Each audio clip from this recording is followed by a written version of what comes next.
అందరికీ నా హృదయపూర్వక నమస్కారాలు. ఈరోజు పండిట్ దీన్ దయాళ్ ఉపాధ్యాయ గారి జయంతి. దీన్ దయాళ్ ఉపాధ్యాయ గారు ఇంటిగ్రల్ హ్యూమనిజం అని చెప్పి భారతదేశానికి అభివృద్ధి కానీ భారతదేశాన్ని సమిష్టిగా ఉంచడానికి ఇంటిగ్రల్ హ్యూమనిజం అనే ఒక ఈ సోషియో పొలిటికల్ ఫిలాసఫీని ఆయన ప్రతిపాదించారు.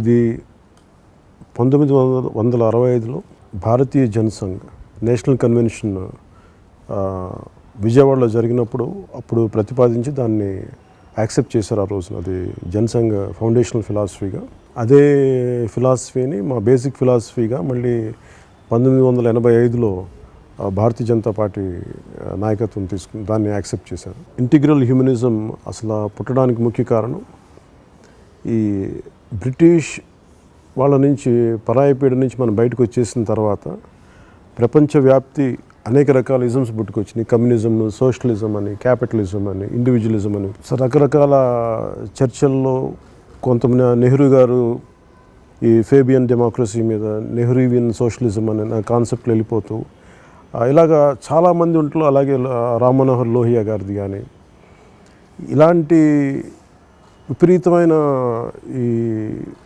ఐడియాలజీస్ మధ్యలో ఈయన ప్రతిపాదించింది ఇంటిగ్రల్ హ్యూమనిజం అని. ఒకసారి బ్రిటిష్ ఇంపీరియలిజం వెళ్ళిపోయిన తర్వాత వాళ్ళు ఎక్కడైతే పరిపాలించారో, అంటే ఉదాహరణకి అల్జీరియాని ఆక్యుపై చేసినప్పుడు ఇంపీరియలిస్టులు అక్కడ కలోనియలిజం మీద ఎక్కువగా మాట్లాడింది ఫానన్ అనే ఒక ఆఫ్రికన్ జాతీయుడైన వ్యక్తి. సో ఇంపీరియలిజంని మనం ఎలా రిజెక్ట్ చేయాలని చెప్పి రకరకాల సిద్ధాంతాలు, ప్రతిపాదనలు వచ్చిన క్రమంలో ఇంటిగ్రల్ హ్యూమనిజం అనేది ఏంటంటే, ఒకసారి ఈ ఇంపీరియలిజం తోటి అనే పశ్చిమ దేశాలను ఆక్రమించిన తర్వాత తిరిగి అక్కడే పుట్టిన క్యాపిటలిజం కానీ లేదంటే ఈ కూర్చోబెట్టి సోషలిజం కానీ అవి ఆ దేశాలకి సరైనవి కానీ మన దేశానికి ఎంతవరకు సూట్ అవుతాయి, ఎంతవరకు సరిపోతాయి అనే దాని మీద ఉంది. ఎందుకంటే భారతదేశం ఇది మనకి ఉత్పత్తి కులాలు ఉన్న వ్యవస్థ మంది. సో ఇలాంటి దాంట్లో మనం గుడ్డిగా సోషలిజంనో లేదంటే క్యాపిటలిజంనో లేదంటే అవన్నీ తెచ్చేసుకుని మనం అడాప్ట్ చేసుకుంటే అది ఎంతవరకు మనకి సెల్ఫ్ రిలయన్స్ ఇస్తుంది అని చెప్పి ఆయన ప్రతిపాదించింది ఇంటిగ్రల్ హ్యూమనిజం. ఇంటిగ్రల్ హ్యూమనిజం అంటే ధర్మ, అర్థ, కామ, మోక్షం. అంటే కేవలం ధర్మం అనేది లేదంటే ఇవన్నీ కూడా కేవలం దేవాలయాలకి పరిమితం కాకుండా ధర్మం అనేదాన్ని ప్రతిదానికి తీసుకురావాలి. అంటే సామాజిక జీవితంలోకి తీసుకురావాలి, లేదంటే ఈ పొలిటికల్ లైఫ్లోకి తీసుకురావాలి. చివరికి మనిషి తన అభివృద్ధిలో క్రమంగా భగవంతుడిని చేరటం అనేది అది దాని final goal of integral humanism. దీంట్లో ఆయన ముఖ్యంగా చెప్పింది ఏంటంటే, మన అన్ని ఏ దేశానికైనా చాలా యూనిక్గా ఉంటుంది. దానికైనా ఒక యూనిక్ కల్చర్ ఉంటుంది, దానికైనా ఒక ప్రత్యేక పరిస్థితులు ఉంటాయి. ఆఫ్రికాలో అప్లై అయింది మనకి ఇక్కడ అప్లై చేస్తాం, లేదంటే ఇంగ్లాండ్లో అప్లై అయింది మనకి అప్లై చేద్దామంటే ఇంగ్లాండ్లో ఉండే సంస్కృతులు కానీ భాషలు కానీ వాటి మాండలికాలు, యాసలు అనేక ఈ కల్చరల్ వేరుగా ఉంటాయి. అంటే అక్కడ స్థానిక పరిసరాలని ప్రభావాలను బట్టి వచ్చింది. అలాంటిది మనం అవి తీసుకోవాలి కానీ ఖచ్చితంగా దానిని మన వరకు సరి చేసుకొని తీసుకోవాలి.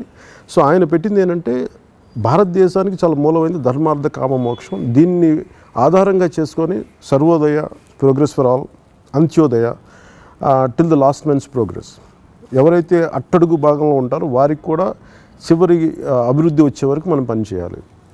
ఆ అభివృద్ధి కేవలం సామాజిక, ఆర్థికంగానే కాకుండా పరమార్థిక అంటే భగవంతుడి వైపు కూడా దృష్టి సారించేలాగా అనేది ఆయన ప్రతిపాదించిన ఇంటిగ్రల్ హ్యూమనిజం కాన్సెప్ట్. ఈ రోజున ప్రధానమంత్రి నరేంద్ర మోదీ గారు కూడా ఆత్మనిర్భర్ భారత్కి దానికి మూల స్తంభం ఏంటంటే దీన్ దయాళ్ గారు ప్రతిపాదించిన ఆర్థిక సూత్రాలు ఇంటిగ్రల్ హ్యూమనిజంలో. అదేంటంటే మన ఉత్పత్తి, మన ఉపాధి, మన అభివృద్ధి. అంటే ఉదాహరణకి మొన్న ఆత్మనిర్భర్ భారత్ సంబంధించి ప్రధానమంత్రి గారు రేడియో ప్రసంగం చేస్తూ మన ఆంధ్రప్రదేశ్లోని ఏటికొప్పాక బొమ్మల గురించి మాట్లాడుతున్నారు. అది ఎంత అదే మన సంస్కృతి, అది మన సంస్కృతిలో భాగం. సో దానికి ఆర్థికంగా వాళ్ళకి ఎలాంటి చేయూతనివ్వాలి, వాళ్ళ ఆర్థికంగా వాళ్ళకి ఎలాంటి మార్కెట్స్ క్రియేట్ చేయాలి, వాళ్ళ కళా నైపుణ్యానికి తగ్గట్టుగా ఎలాంటి మార్కెట్స్ క్రియేట్ చేస్తే అది ఆ కళా నైపుణ్యం పోకుండా అలాగే వాళ్ళకి ఆర్థికంగా వాళ్ళకి ఎలా బలం చేయకూడదు అనేది. ఇవన్నీ కూడా అంటే ఇంత క్లిష్టమైన భారతీయ సామాజిక వ్యవస్థని చాలా క్షుణ్ణంగా అర్థం చేసుకొని చెప్పారు పండిట్ దీన్ దయాళ్ గారు. సో దాన్ని ఆత్మనిర్భర్ భారత్లో ప్రధానమంత్రిగా దాన్ని ముందుకు తీసుకెళ్ళడం, ఇవన్నీ కూడా భవిష్యత్తులో ఆర్థిక అభివృద్ధిలో కానీ సామాజిక అన్ని అట్టడుగు చివరైతే ఉన్న వ్యక్తి కూడా ఇది అందాలి, ఈ అభివృద్ధి అందాలి. అలాగే ఇది ఎవరైతే మన క్రియేటర్, మన భగవంతుడు ఉన్నాడో ఆయనకి అది ఆయన వైపు అది చేరుకోవాలి. ఎంత పొలిటికల్ జర్నీ, సోషల్ జర్నీ, వీటన్నిటి కూడా ఏమైపోతుంది, మనం కేవలం ఈ వెస్ట్రన్ ఫిలాసఫీస్ ఏమి తీసుకున్నా, ఈ ఇండివిజువలిజం తీసుకుంటే ఓకే, మనిషి ఇండివిజువల్ ఎక్కువ అని అనుకుంటే వాడికి ఎవరితో పడదు, ప్రభుత్వాలను ఖాతరు చేయడం, లేదంటే అలాగే లేదు ఇంకొకరితో గొడవ పెట్టుకుంటాడు, ఇంకో కులంతో గొడవ పెట్టుకుంటాడు, ఇంకో మతంతో గొడవ పెట్టుకుంటాడు. ఇవన్నీ కాకుండా కలెక్టివ్గా అందరినీ ఇంటిగ్రేట్ చేసి కులాలకి మతాలకి అతీతంగా మనిషి అభివృద్ధి అనేదాన్ని ప్రతిపాదించిన సిద్ధాంతం. అలాంటి ఇంటిగ్రల్ హ్యూమనిజంని జనసేన పొలిటికల్ ఫిలాసఫీని గురించి క్షుణ్ణంగా చాలా చదువుతున్నప్పుడు కూడా దీన్ దయాళ్ గారి ఫిలాసఫీని కొంత చదివి దాన్ని కొంత అర్థం చేసుకుని ఇట్లాగే, అంటే నాకు అట్లీస్ట్ మా వరకు చెప్పాలంటే ఆయన తాలూకు ఆలోచన విధానం కూడా జనసేన మీద ఎంతో కొంత బలమైన ప్రభావం చూపిందని చెప్పచ్చు. అందుకని ఆయనకి మనస్ఫూర్తిగా మేమందరం రుణపడి ఉంటాం.